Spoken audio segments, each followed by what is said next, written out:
अपने घर में रानो चिड़िया अपनी दो बेटियों के साथ रहती थी। एक का नाम गुड़िया और दूसरी का नाम मैना था। गुड़िया बहुत ही समझदार थी। दूसरी तरफ मैना अक्लमंद तो थी, लेकिन दूसरों की बातों में बहुत जल्द आ जाती थी। मम्मा, मेरी सारी सहेलियाँ शहर वाले जंगल घूमने जा रही हैं। मम्मा, हम कब जाएंगे घूमने? बेटी, शहर वाले जंगल में हमारा कौन है जो हम वहाँ घूमने जाएंगे? शहर के खर्चे कौन उठाएगा? वहाँ तो एक वक्त की रोटी खाना भी बहुत मुश्किल है। शहर में क्या रखा है मैना? जिंदगी की असल खुशियाँ तो अपनों के साथ होती हैं। यहाँ पे मैं हूँ, आप हो और हमें किसी चीज की जरूरत नहीं है। चिड़ियों के पड़ोस में कौवों का एक परिवार आकर रह रहा था। उन्होंने अपने लिए एक कपड़े का हेमा बनाया। कालू, न जाने इस जंगल के पक्षी कैसे होंगे और पता नहीं हमें कुछ खाने को दें भी या नहीं। क्या पता हम भूखे ही मर जाएं यहाँ पे। जाओ आसपास वाले घरों में जाओ और मैं बस से घूम के आता हूँ। गौरी कवि अपनी कटोरी लेकर रानो चिड़िया के घर जाती है और सदा लगाती है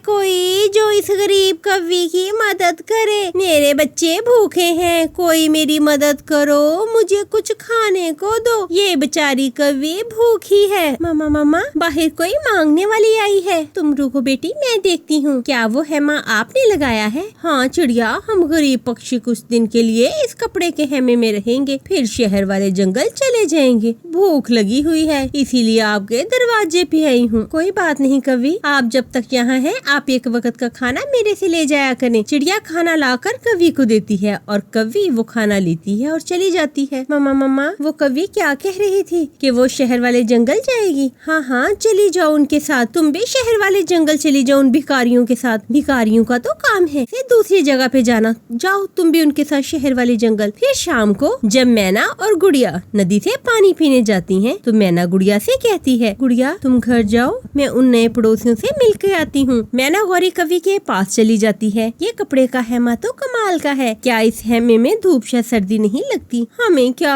हमें तो आदत है जंगल जंगल घूमने की और खेमों में रहने की। आप शहर वाले जंगल भी जाती हैं क्या? हम यहाँ से सीधा शहर वाले जंगल जाएंगे। मुझे भी शहर देखने का बहुत शौक है। मेरी मम्मा मुझे शहर वाले जंगल जाने की इजाजत नहीं देती। छोटी चिड़िया, शहर बहुत सुंदर होता है। ये बड़ी बड़ी इमारतें, बड़े बड़े घर और ज्यादा सी गाड़ियाँ और बहुत सी दुकानें। मेरा भी दिल करता है शहर जाने को, शहर घूमने को। मैना घर चलो, तुम्हें मम्मा बुला रही हैं। मम्मा तो हर समय मेरे ही पीछे पड़ी रहती हैं। गुड़िया मैना को लेकर वहाँ से चली जाती है। कालू, जो हम ढूंढ रहे थे वो हमें मिल गया है। क्या हमें यहाँ कोई छोटा पक्षी मिल जाएगा? कालू, वो चिड़िया है ना जिसके घर से मैं सुबह नाश्ता लाती हूँ, उसकी एक बेटी है। ये शहर देखने का बहुत शौक है और मैंने ये भी देखा है कि वो अपनी मम्मा से भी चिढ़ती है।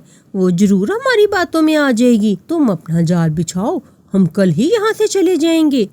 दूसरे दिन गौरी कवि गुड़िया के घर नाश्ता लेने जाती है। कोई मुझे गरीब की मदद करे, मैं भूखी हूँ, मुझे खाना दे दो। मम्मा, मैं दे के आती हूँ खाना। मम्मा, मुझे खाना दे, मैं उसको दे आती हूँ। मैना खाना लेकर बाहर आती है। शहर में पिज्जा और बर्गर की बड़ी बड़ी दुकानें भी हैं मैना। वहाँ पे तो बड़े बड़े आसमान को छूते झूले भी हैं। हम यहाँ से कल दोपहर को जा रहे हैं और बाकी की बात मैं बाद में बताऊंगी। मैना, खाना दे दिया है तो अंदर आ जाओ। रानो चिड़िया की ऐसी कहानियाँ देखने के लिए आप बार में रानो चिड़िया की कहानी लिखें, फिर बटन दबाकर बोले रानो चिड़िया की कहानी।